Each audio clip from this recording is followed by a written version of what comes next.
Eu acho que esse é o momento mais interessante, né? Quando você se depara com pessoas que você não conhece. Porque aí é que é a grande coisa, né? É o network, é você se conhecer, conhecer pessoas, poder acrescentar, né? E também tira da sua cabeça aquela ilusão, né? A falsa ilusão de que você conhece, ou você é conhecido, ou você... que às vezes dá um ar de que você não tem mais o que aprender. E nós temos sempre o que aprender, né? Ninguém é tão grande que não possa aprender, e nem tão pequeno que não possa ensinar alguma coisa. Eu acho que esse é o ponto mais interessante. Então aqui é convite do professor Afonso, nessa perspectiva desse momento de reflexão sobre o funcionamento do mundo dos negócios, essa questão de uma conferência sobre business, né? Então é interessante o pessoal que trabalha em RH&DP. O outro professor que nos precedeu, ele trouxe toda uma perspectiva ligada à auditoria fiscal do trabalho, que é relevante, como ele repisou várias vezes, né? Um auditor fiscal do trabalho, ele é legalista, para tanto, quando ele lavra um auto de infração, né? Aquele laudo ele é passível de controle de legalidade pelo Poder Judiciário, e muitas vezes você consegue judicialmente, se não tiver muito critério por ocasião da lavratura do auto de infração, aquele auto ele é desconstituído. Então o papel do auditor ele é muito sério nesse nível de cumprir o checklist da lei, seja da legalidade no sentido amplo, porque a legalidade pensando na lei, mas pensando especificamente também que eles trabalham nas normas regulamentadoras de saúde e segurança nas relações de trabalho. Então você tem a legalidade e a infralegalidade. Porque quem trabalha com a legalidade, às vezes fala-se de Constituição, mas na prática o que se utiliza mesmo é a lei ou normas infralegais. Então eles, teoricamente, às vezes numa análise, eles nem colocam, via de regra, essas discussões dentro de um auto. Ele usa mesmo a lei ou infralegalidade, para tanto é o que está sendo discutido. Às vezes há até dificuldade no Ministério do Trabalho de entender, por exemplo, a eficácia de normas como tratados internacionais sobre direitos humanos que não tenham, por exemplo, um regramento de legalidade infratratado, né? Por exemplo, está sendo discutido sobre a Convenção 151 da Organização Internacional do Trabalho sobre organização e negociação coletiva para os servidores públicos da administração, né? Então, quer dizer, quando você chega dentro do Ministério do Trabalho, a discussão é que tem que ter uma lei, né?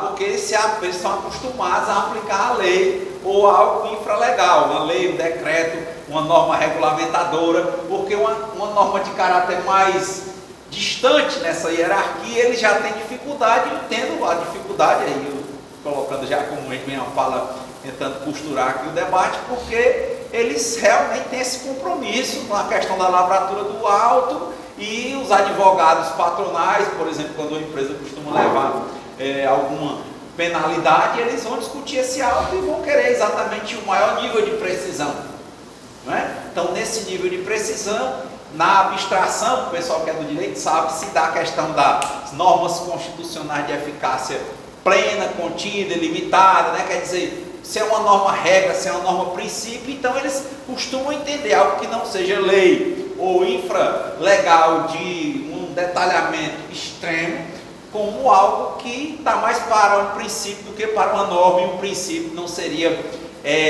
capaz, para algumas teorias, de ensejar uma aplicação contundente, né, de uma penalidade, né? Então quer dizer aquela questão do princípio da legalidade penal, né? Você não vai poder aplicar algo se o jogo não estiver plena e previamente prescrito como é que vai fazer. Não é isso, professor? Então a gente está fazendo essa linha, né? Porque a gente vê essa discussão. Os advogados, os juristas, os professores de direito, eles vão tender a uma interpretação mais abrangente.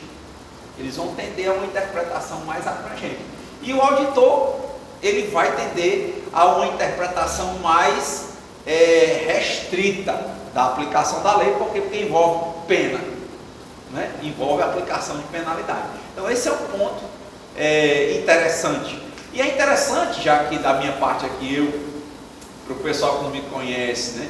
Eu sou graduado em letras e sou graduado em direito. Eu acho que da minha carreira básica do direito que o pessoal costuma ficar interessado é essa questão da minha titulação. Eu fiz a especialização, mestrado e doutorado em direito lá na Universidade Federal do Ceará e venho lecionando aí acho que há uns 20 e poucos anos, atuando, trabalhei junto ao Ministério Público do Trabalho até 2010, eu acho, e depois passei a advogar para o movimento sindical, especificamente que a gente trabalha. Tenho sido assessor técnico, né, consultor jurídico da bancada dos trabalhadores na Organização Internacional do Trabalho, lá nas Nações Unidas, desde 2018, são as conferências, né, porque todo ano você tem uma Conferência Internacional do Trabalho, e esse ano a gente chegou, nós tivemos exatamente no mês de junho, foi do dia 5 ao dia 16 de junho, a gente estava lá exatamente nos debates da conferência, tá? Então basicamente é isso. O nosso tema ficou bem ligado à questão da pejotização e o papel do sindicato, o papel da negociação coletiva para evitar essas questões. E aí, já que eu já estou interligando e conversando com o professor aqui que nos precedeu sobre a auditoria fiscal do trabalho e a aplicação de normas, esse teu legalista, é importante entender que a nossa Constituição, ela reconhece a força normativa de hierarquia legal, certo? Dos instrumentos de negociação coletiva, a saber, que aí eu acho que é o dia a dia da galera do RH e do DP, né? Quer dizer, do jeito que o professor auditor fiscal do trabalho, ele tem costume com a lei e com os decretos e com os atos normativos do ministro do Trabalho e Emprego, do superintendente regional do trabalho, né? Dessas normas regulamentadoras da fundação, né? Jorge de Prat, que faz as normas regulamentadoras do trabalho, estudando tecnicamente, cientificamente cada relação. Vocês de RH e DP tendem a ter mais costume com um tipo de papel que normalmente tem, ao invés de artigos, tem cláusulas. Vocês são acostumados ao acordo e principalmente a um instrumento normativo chamado Convenção Coletiva de Trabalho. Então, para vocês falam CLT, mas na verdade o que você usa é o acordo e a convenção. Então vocês têm a mania, né, da convenção. Às vezes você nem entendeu o que é e como é, mas é aquilo que vocês têm na mão. Logicamente, tem na mão quando está negociado. Porque quando, em 2017, a reforma trabalhista vedou a possibilidade de ultratividade, e quando o Supremo Tribunal Federal disse que essa norma era constitucional, ou seja, a validade do instrumento de negociação coletiva é só o que está prescrito nele, aí vocês começaram a sentir, em algumas áreas, falta do instrumento de negociação coletiva e começaram a correr realmente a CLT, porque na verdade a prática era sempre estar com a convenção na mão, não é isso? Então por quê? Né? Começaram os questionamentos. Ninguém falava de sindicato. Normalmente na empresa, quando a empresa praticava condutas antissindicais, era mandando o pessoal se desfiliar ou perseguindo quem estava filiado, não é? E sempre com o discurso que o sindicato estava ali só para tirar seu dinheiro e tal e tudo mais. E o trabalhador, geralmente, ele não sabia nem o que era sindicato. Uma noção bem vaga, bem distante, e ele continua talvez não sabendo. Ele continua achando que sindicato não tem nada a ver, que está ali só para explorar. E quando chega um determinado período no ano, ele pergunta assim: e aí, já saiu o dissídio? Eu, como é dissídio, né? E até a mulher não vai sair não, dissídio na Rádio Corredor, né? E o dissídio, nem sabe ele que dissídio é uma ação coletiva que é rara, raríssima, porque na Constituição de 88 eles inseriram uma coisa chamada comum acordo. Então a negociação é voluntária, grosso modo, e quando uma das partes não quer negociar, podem elas, de comum acordo, entrar com o dissídio coletivo. Ou seja, não conseguiu firmar o acordo coletivo de trabalho, não conseguiu firmar principalmente a convenção coletiva de trabalho, esses, o sindicato patronal e o sindicato laboral, de comum acordo dizem: nós não negociamos, vamos entrar com uma ação chamada dissídio coletivo, vamos entregar nossas propostas de cláusula, caso a caso, e o tribunal vai decidir. O problema é que quem não quer negociar, até porque não tem mais ultratividade. Por que esse lado vai querer fazer um dissídio? Não vai. Porque se ele não fizer, o que vai acontecer é que o salário de vocês vai perder o piso. O piso vai se desnaturando e vai virando uma hora salário mínimo. É um achatamento. Então, há esse tensionamento de forças. Então é difícil você encontrar um dissídio coletivo. Você só encontra dissídio coletivo às vezes em situações em que há uma greve em atividade essencial, que a Constituição permite que o Ministério Público, a critério do Ministério Público, ingresse com o dissídio coletivo. Então, esse é um tema que veio sendo impregnado no contrato realidade, no ideário do senso comum dos trabalhadores, de modo que eles, todo ano, foram educados pelos anteriores a dizer que todo ano haveria um aumento de salário como uma coisa automática e que o nome desse aumento chamava dissídio. Então, tudo tem a ver com uma palavra só, não é? Quase, né, esse contexto de confusão e tudo, né?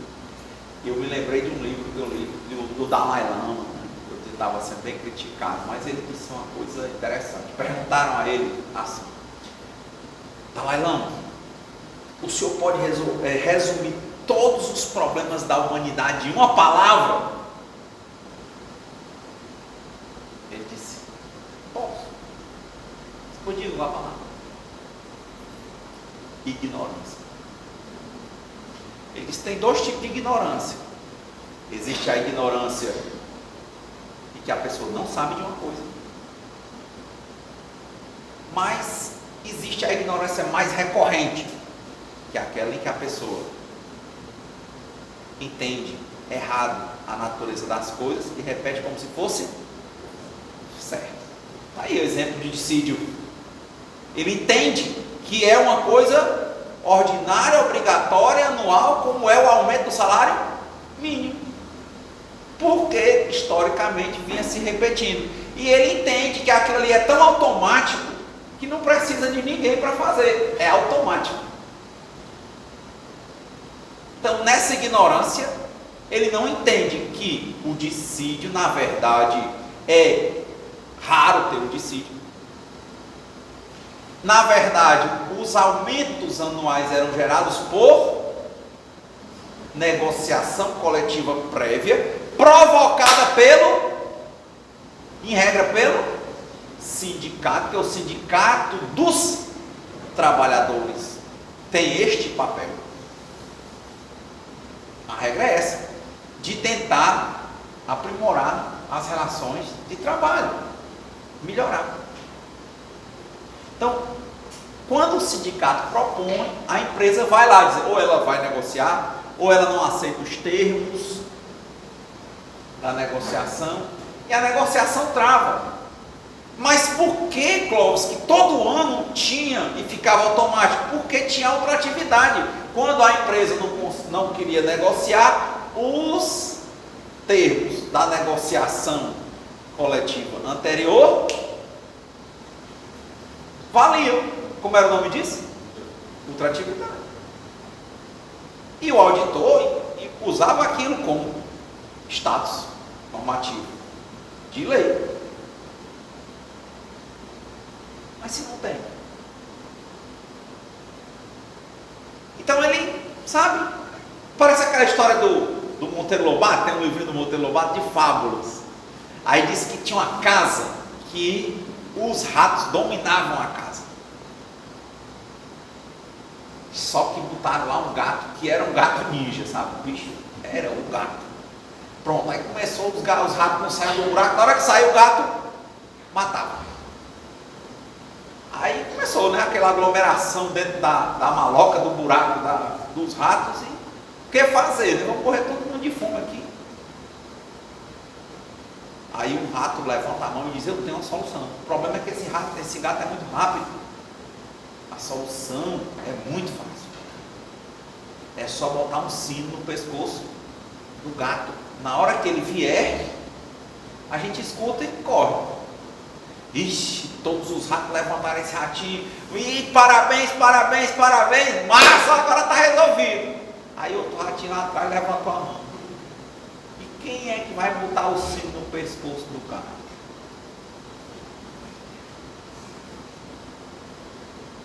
Parece a mesma conversa.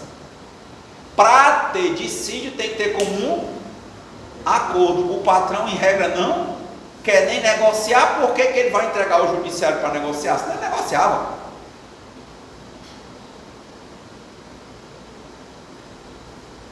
Para ter acordo ou convenção coletiva tem que ter uma negociação efetiva com o sindicato dos trabalhadores.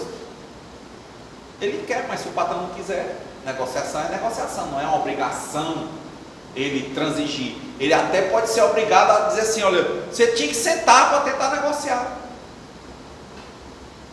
mesmo que o senhor não desse nada. Então, é o sino. Quem é que bota esse sino? Não tem outro que não seja o sindicato.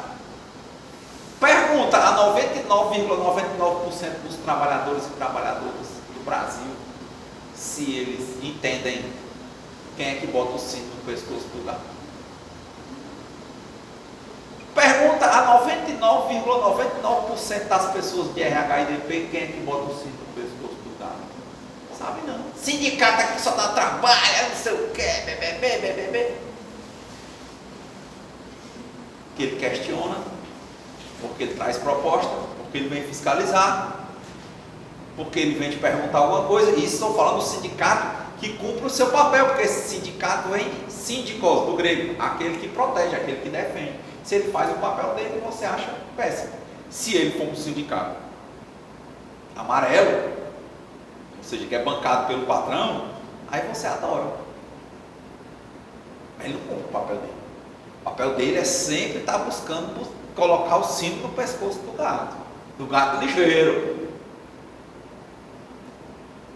Então, tem como fazer isso sem sindicato.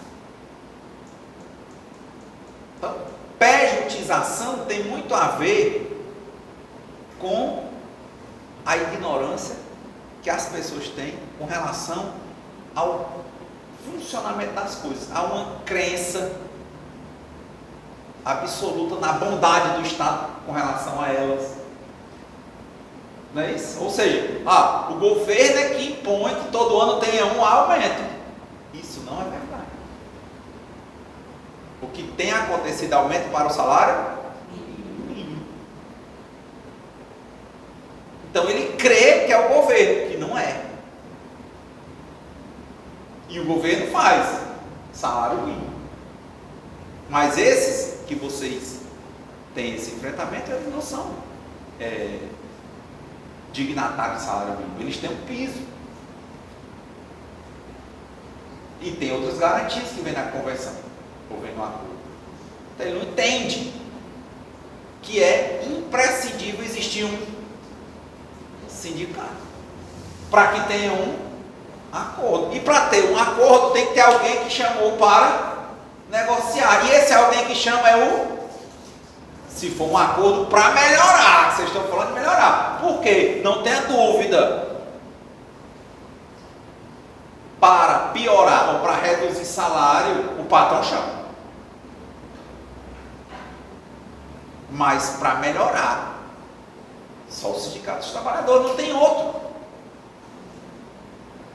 E diante dessa ignorância, dessa compreensão equivocada sobre o papel do Estado e um dos maiores males da humanidade atual, que eu luto contra isso todo dia, talvez vocês lutem também, vocês sabem qual é? Acho um dos piores efeitos colaterais da ignorância, dessa ignorância que compreende errada a natureza das coisas. Sabe qual é? A autossuficiência. Pode ver. Porque é outro nível de ignorância nessa linha. Você achar que consegue resolver as coisas só e não resolve. Vocês sabem, o empregado que está achando ruim a posição e for questionar com vocês, vocês vão dizer para o chefe, e o chefe vai tender a fazer o quê? Ha, ré, ri, ró. Cabrito bom não berra. Está achando ruim? Não quer? Quem é casado aqui? Oh, quem nunca viu, né? O marido ou a mulher numa fase de troca, não quer não? Ai, para você não chama atenção não, né? Mas olha aí os cabos para mim. Assim o cara diz, meu jeito. Não é assim não, quer não? Tudo bem quem quer. Mas você está entendendo que isso é utilizado dentro da relação de trabalho? Do mesmo jeito que a mulher ou o cara vive dizendo para a mulher que se não quer, tem quem queira, mas mesmo assim ele não deixa. O empregado e o patrão, mas principalmente o empregado, ele fica nessa posição em que o patrão diz: se tu não quiser, eu boto outro. E ele bota mesmo, porque ele tem um poder diretivo. E o empregado, em alguns momentos, se não for a maioria dos momentos, ele acha também que na hora que o patrão não quiser, ele arruma outro emprego na hora que ele quiser. Às vezes a postura é aquela, só que quando ele vai olhar para o mercado não é tão fácil. Então ele começa às vezes marrento, indo falar e não sei o que, mas não segura o emprego.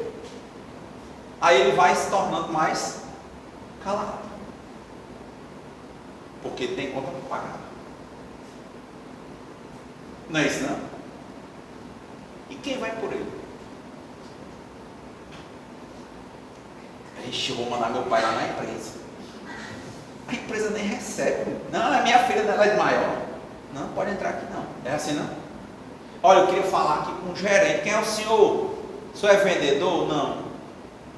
Eu sou o pai dela. Eu disse, não, que não é escola. Não tem entrada para pai aqui não. Não é assim não? Olha, eu estou sendo assediada, meu marido vai lá.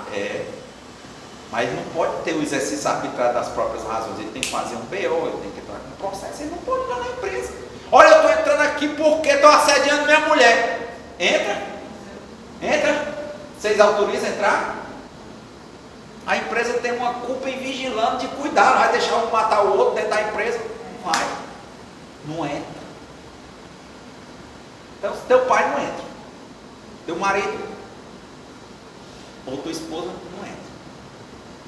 O patrão às vezes é quem está te gerando o problema. Você não tem um poder diretivo. Quem é que pode entrar?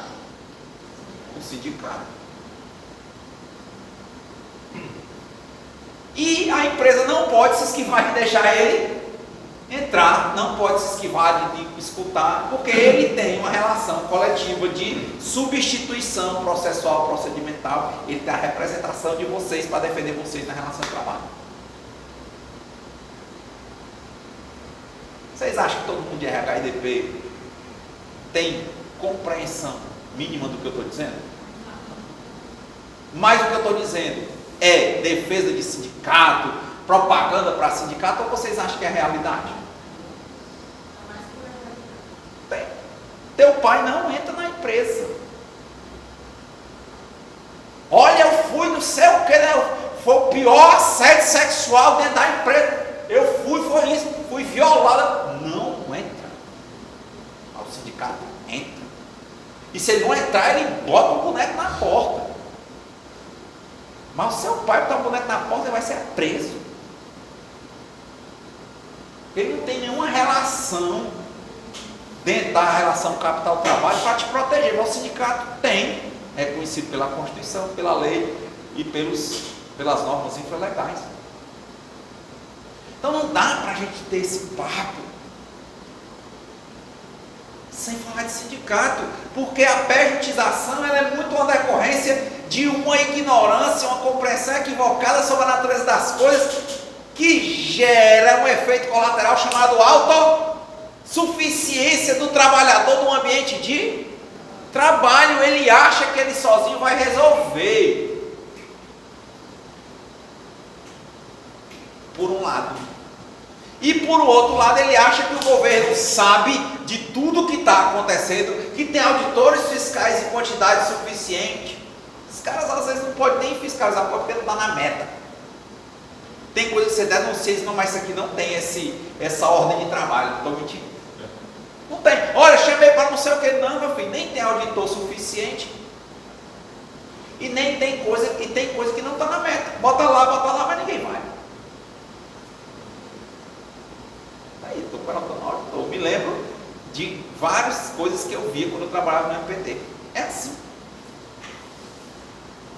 Mas a compreensão é equivocada, o cara acha o quê? O que ele acha? Ou ele se acha autossuficiente, ou ele acha que o Estado, pai Estado, é como Deus, vê tudo e cuida de tudo. Só que isso é verdade? Não.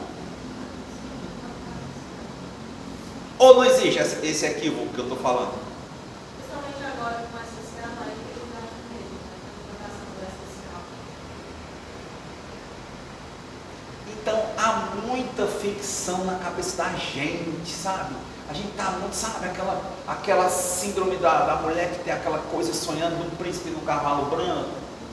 Rola muito isso na cabeça do trabalhador, entendeu? Ele se achar de um lado protegido pelo Estado, como que o Estado soubesse, tudo fosse o Big Brother lá, né, do George Orwell, no livro 1984. Ou que ele consegue resolver sozinho. E não é fato. Tem lógica que eu estou falando ou não? Então, para conversar com o trabalhador, sabe, toda a vida, principalmente quando eu vou conversar com a RHIDP, eu posso estar enganado. Eu me lembro uma vez, eu estava na Conferência Internacional do Trabalho e Emprego Decente. Era outra coisa. Aí tinha um cara do Sindelete, era o Fernando, lembro demais, ele dizia assim, o capataz é pior do que o patrão. Ele dizia que o pessoal de RHIDP, o patrão botava para representar, e ele lá defendia com mais força o interesse do patrão contra os empregados do que o próprio patrão. E eu entendia, porque ele também estava numa situação frágil, que o cara mandou ele para fazer isso, missão dada, missão cumprida, e se ele não cumprir, ele vai ficar sem emprego. O cara do RHIDP toma a cabeça de uma greve, fora é o primeiro, não tem como. Então, o pior é que dentro dessa ignorância, às vezes o trabalhador e a trabalhadora que estão com uma função delegada do patrão, do poder diretivo, começa às vezes a achar que é o quê? Patrão. Só que não. Tem raiva de sindicato, tem discurso de patrão, quando na verdade é mordimento. Mas é como a caverna de Platão, né? Para não ser patrão. De tanto você estar preso a umas correntes e estar acostumado a elas, às vezes você beija as correntes. E aí é onde está, eu acho, o maior problema. Por que tem prejudicação? Porque tem um enfraquecimento do movimento coletivo. Por que tem um enfraquecimento do movimento coletivo? Porque as pessoas acham que individualmente elas vão resolver. Entre elas sozinhas e o papai governo. Só que ela não entende que, por vezes, quem está no governo já vem da categoria patrão. ou mesmo que não esteja na categoria patrão, você tem a questão da aliança e tem a questão das bancadas dentro do Congresso Nacional, que são, hoje, em maioria, bancadas patronais. Então, se eu não consigo para conversar, eu tenho que chamar e dar, talvez, a pessoa que alguns chamam de choque de realidade, principalmente quando eu vou falar para RH e DP. Mas na verdade eu quero que a gente transite junto com quem anda visitando uma empresa, né? A gente andar olhando para dentro da nossa cabeça, da nossa relação, no nosso ambiente de trabalho, e olhando o que é a relação de trabalho e qual é o nosso papel, que a gente está com a função delegado do patrão, mas que a gente é empregado. E que a gente não tem diferença nenhuma do cara que está lá lavando o chão no banheiro. Ele é tão subordinado quanto. Não é falsa humildade, não, é realidade. Ele está ali, não gostou, tira. E você está ali, não gostou, tira. Você não tem poder diretivo, você é subordinada, você age pessoalmente, é igual.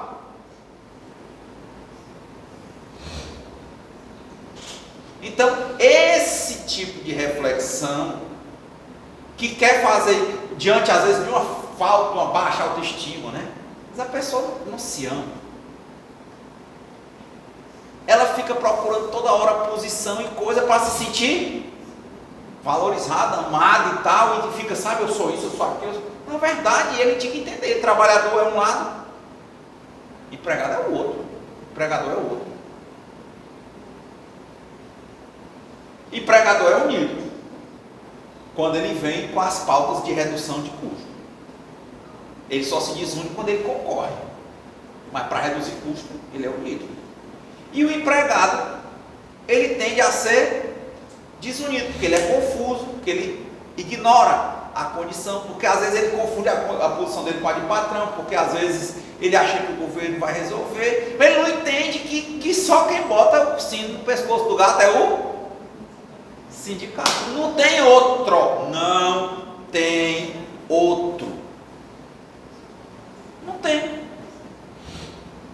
Mas para sindicato botar sino em pescoço de gato, o sindicato tem que ter, primeiro, existir. Segundo, ele tem que ter força. E a força do sindicato, tem uma pintura conhecida na internet, que é uma mão assim, um monte de gente formando aquela mão. Quem é a força do sindicato? Os trabalhadores. Mas como é que um sindicato tem força com trabalhadores? Não é porque o trabalhador é representado, mas é quando o trabalhador tem a consciência de classe, da condição dele enquanto trabalhador. E que ele, sendo o lado mais fraco ou forte? Fraco na relação de emprego, ele precisa se unir.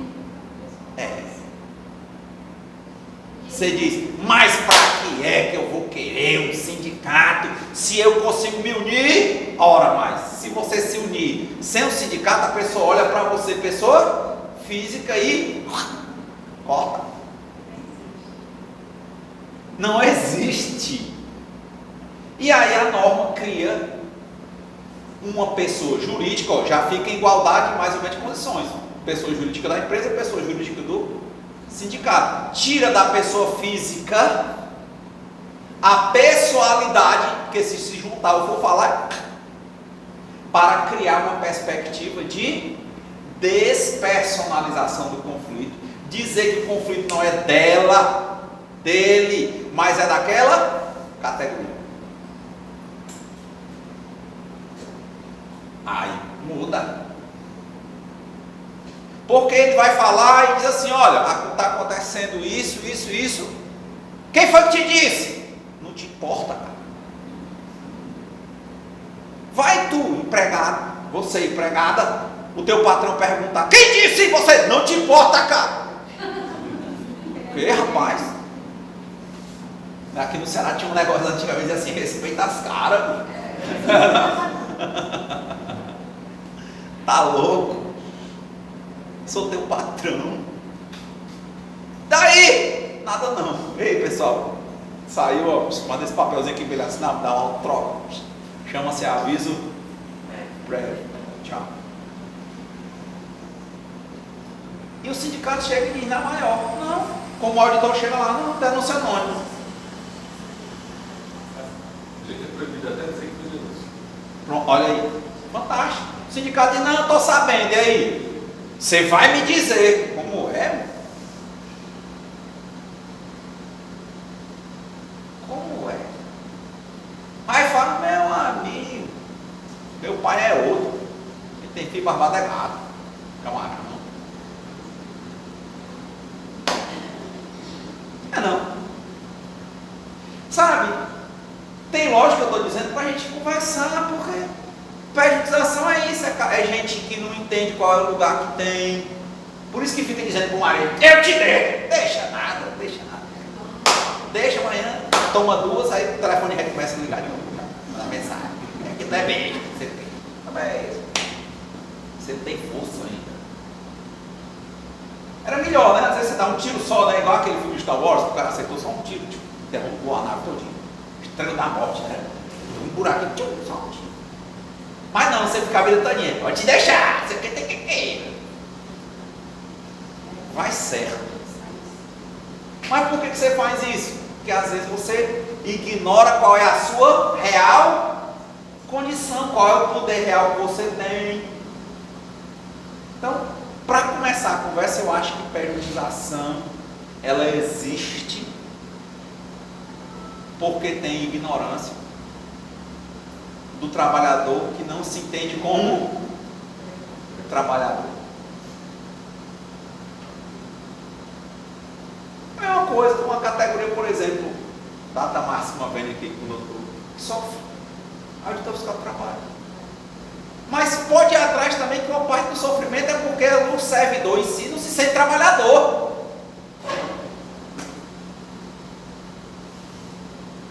Não, eu sou servidor. Duvido, os rapazes somos trabalhadores. Então, quando tem uma consciência de classe que trabalha uma, que eles chamam unidade de classe, muda. E é lógico que esse tipo de discurso é altamente bombardeado pela mídia, porque ele é poderoso. Ele é poderoso. Ele não só é poderoso, ele empodera. Ele empodera.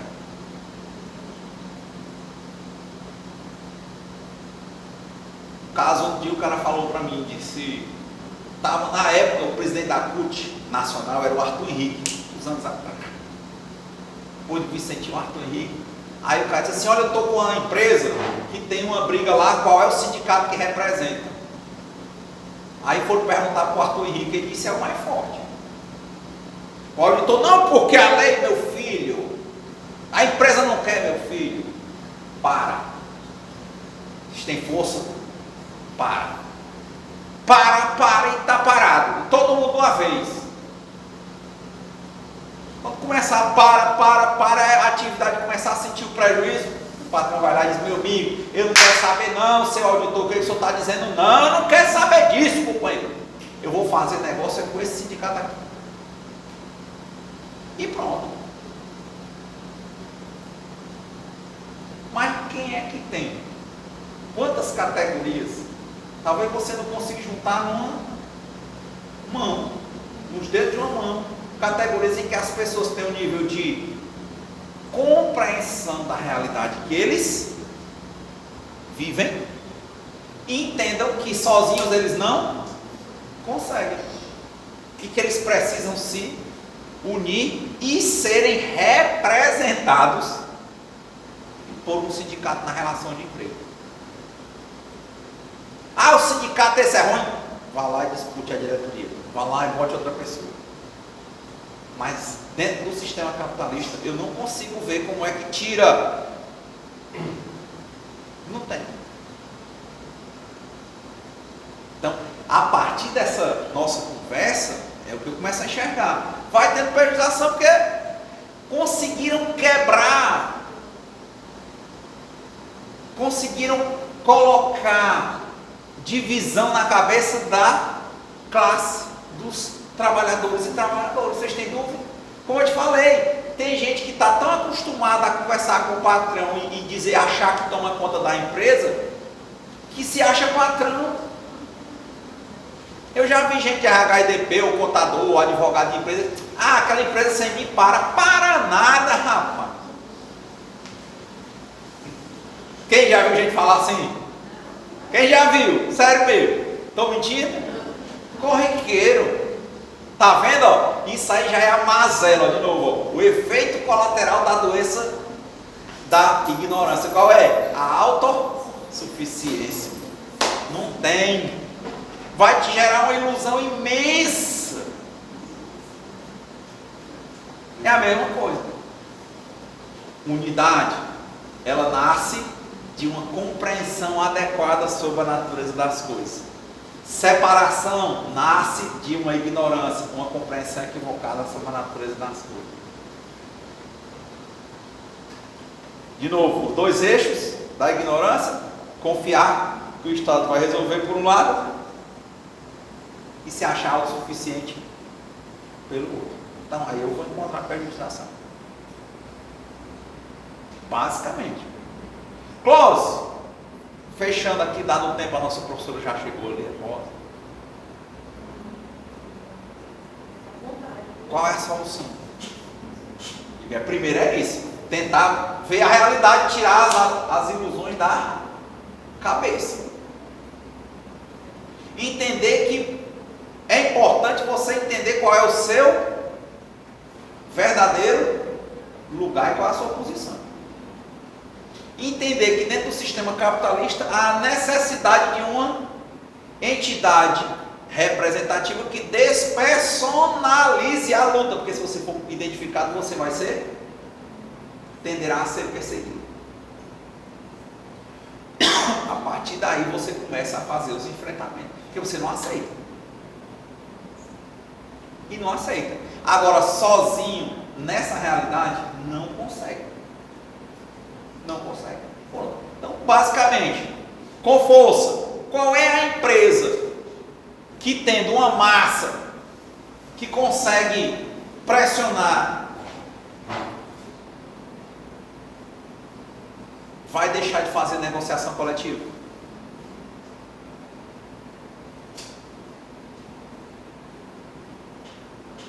Agora, qual é a empresa que, vendo uma galera toda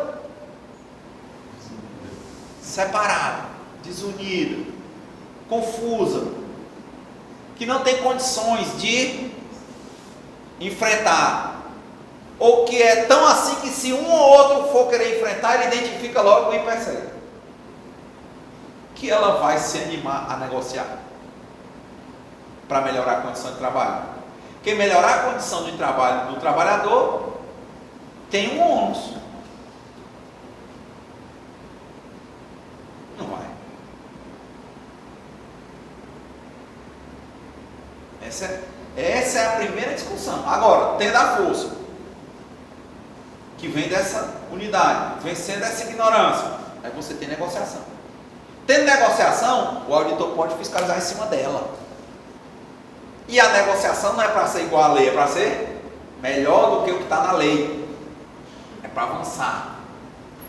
Aí você consegue fazer os enfrentamentos. Eu entendo isso. Não consigo entender de outra forma. Não acho que isso é propaganda. Eu continuo achando que isso é o contrato de realidade. Não tem outra forma.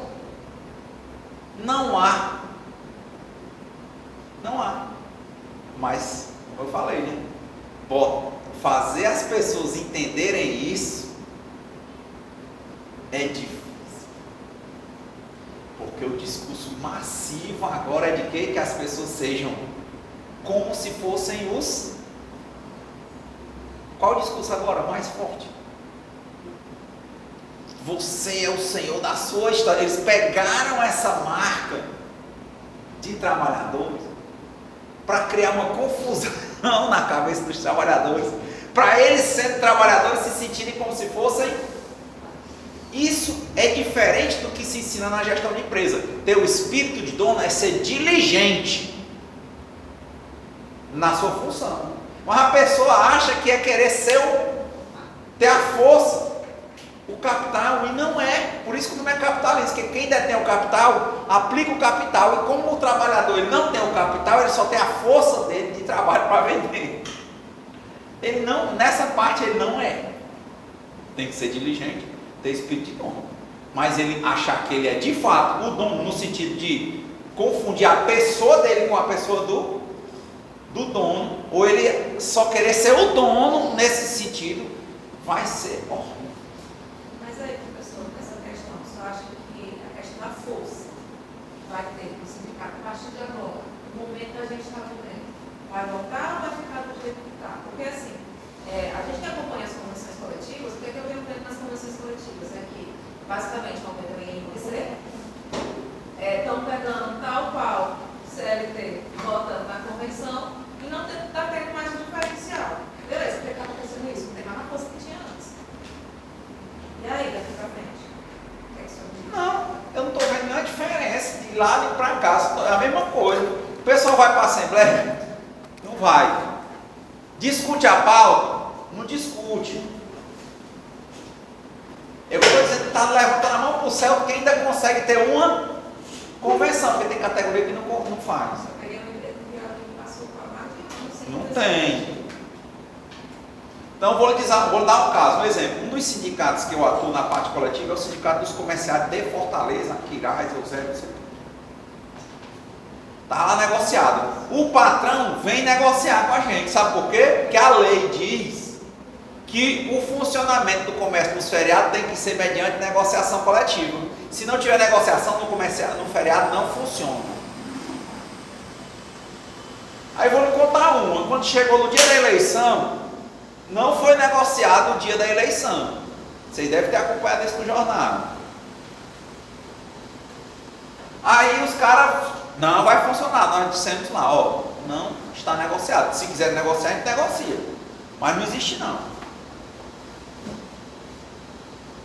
Pagaram o jornal o dia todinho, foi não dizendo, não vai. Vocês, não vai funcionar. Vocês, amanhã vocês tinham uns pedacinhos. Tira uns pedacinhos aí do expediente, vão voltar e vão trabalhar. Foi assim não? Entramos com ação coletiva. Pode pegar o jornal do dia aí, o dia todo. Aí eu fiz um vídeo. Olha pessoal, dia da eleição é feriado, não está negociado. Eu me lembro, lá no meu Facebook, lá, uma desembargadora daqui botou, vixe, doutor Clóvis, acho que está me engano aí. O jornal está só dizendo que amanhã vai funcionar. As associações dos shoppings e tal, e os advogados do shopping. Eu vou dizer a mesma coisa.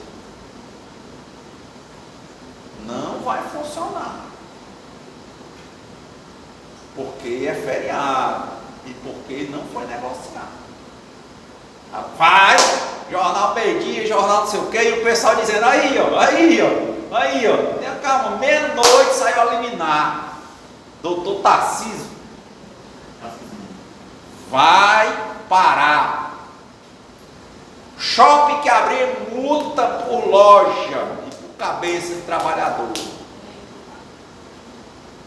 Quem viu isso no shopping? Foi verdade ou não? No outro dia tudo isso sem saber, vou trabalhar ou não vou? Não vai. Acho que foi 2 dias seguidos. Claro, não. É porque, exatamente, foi o primeiro turno e o segundo. O primeiro, pode pegar aí. Pegue meus vídeos lá, é só entrar no Instagram, @ClóvisRenatoDireito, todo dia tem vídeo mesmo. E você for descendo, um dos vídeos era eu dizendo isso e depois eu dizendo. No domingo de manhã eu gravei o vídeo, olha, vamos voltar. É isso. Resumindo, teve o enfrentamento, teve a negociação, os caras não querem aceitar porque são donos de shopping, não sei o que, tinha trocação, na segunda vez, ação de novo, e o tribunal, até agora, tem definido, é claro, é mais um precedente, 3 já. É no dia da eleição, é feriado, só vai se tiver negociação com o sindicato. Quer dizer, a minha parte é essa. como a do auditor era fiscalizar, só que o sindicato, como eu disse, ele não vai ter gente às vezes para ir, mas o sindicato tem lá o advogado, se não quer cumprir a convenção, a gente entra com a ação agora.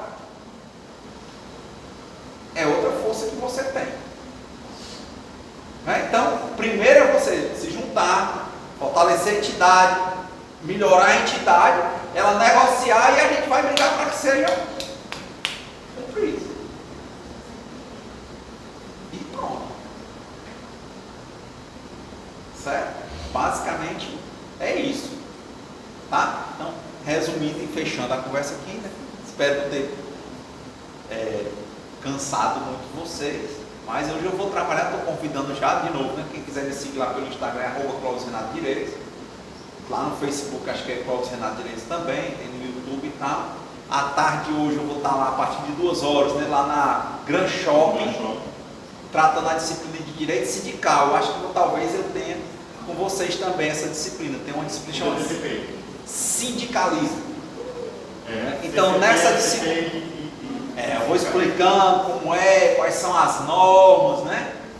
Eu vou trazendo vídeos, porque eu sempre tenho gravado essas coisas, eu gosto de registrar, porque depois fica para você entender como é uma greve, como é uma negociação, como é a formação de uma entidade, o que é que pode ser feito na prática. Quer dizer, esse caso aqui no dia, lá na aula, eu vou mostrar, olha aqui, ó, isso aqui foi o papel do sindicato, ser um sindicato.